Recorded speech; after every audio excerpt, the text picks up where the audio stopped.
These latest headlines from ABC15 are sponsored by Lerner and Rowe Injury Attorneys. One call, that's all. I'm Christelle Bell with your top stories from ABC15 Arizona. Well, after weeks without reaching an agreement on a spending bill, the government has officially shut down. Hundreds of thousands of government workers reporting to their jobs without pay. Others told to stay home, wondering when they'll see their next paycheck. Democrats and Republicans blaming each other. Democrats once again today voting down a Republican bill to temporarily fund the government, demanding Republicans reverse cuts to Medicaid and extend expiring Obamacare subsidies to prevent insurance premiums from rising for some 20 million Americans. Donald Trump and Republicans have barreled us into a shutdown because they refuse to protect Americans' health care. That's not a Republican shutdown when nearly every single Senate Democrat votes to shut it down and every Republican voted to open it up. Lawmakers are expected to be back to try again Friday. Another Valley School District seeing some turmoil against its school leaders. The Paradise Valley Unified School District's governing board put its current superintendent on administrative leave only months after starting with the district.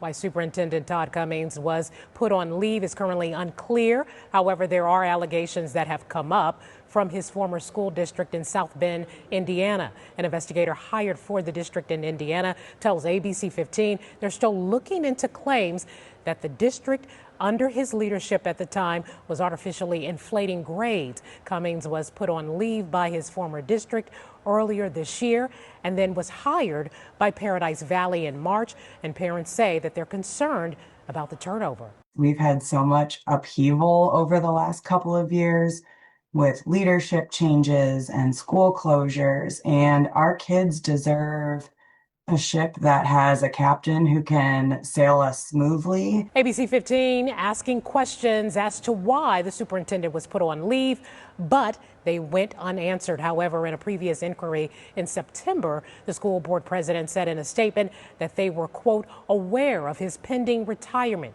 from the former school district and that the allegations regarding grades arose after his contract had been signed.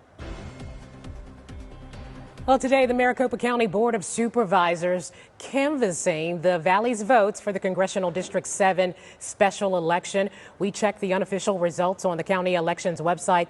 Democrat Adelita Grajova winning by more than 3,400 votes. Her opponent, Daniel Gutierrez, conceded. The official statewide canvass for the CD7 special election that is set for October 14th. Overwhelming support for flood victims in the Globe Miami area. APS now donating $250,000 to the Salvation Army's relief efforts. United Fund will match the first $50,000 in online donations.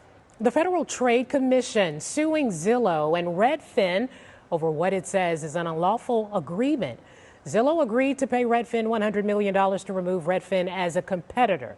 The FTC says that the deal destroys a competition for multi-family rental properties, and this could lead to higher rent prices. The FTC is seeking to stop the companies from continuing the deal. All right, electric vehicle drivers, you want to hear this. A key perk for rush hour on Valley highways and freeways now has expired. Hybrid and alternative fuel vehicles will no longer be able to use the HOV lane with just one person. ADOT says that the decision to end the exemption lies with Congress. Drivers can find out more information. All you have to do is go to azdot.gov/HOV rule.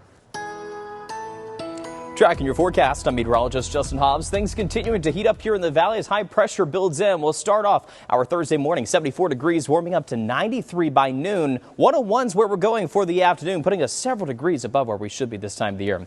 In the morning, up in the high country in the 50s and even 40s for Flagstaff, 38 over the Canyon, western Arizona, upper 60s to low 70s. Afternoon temperature is going to get back into those triple digits here across the lower desert, but the high country, 70s and 80s for the afternoon. Heber at 78, 73 for Flagstaff. gap. We'll continue to stay warm here as high pressure remains in control as we wrap up this work week. 100 degrees by Friday, but it does come with some winds. We're tracking a storm system that's going to pass to our north. Not going to bring us any rain chances per se, but it will increase our wind speeds here as we go into our Friday, and even our Saturday could linger around then. Also going to pull our temperatures down just in time for the weekend. 91 for Saturday, 92 by Sunday, and then leveling back into the mid-90s next week.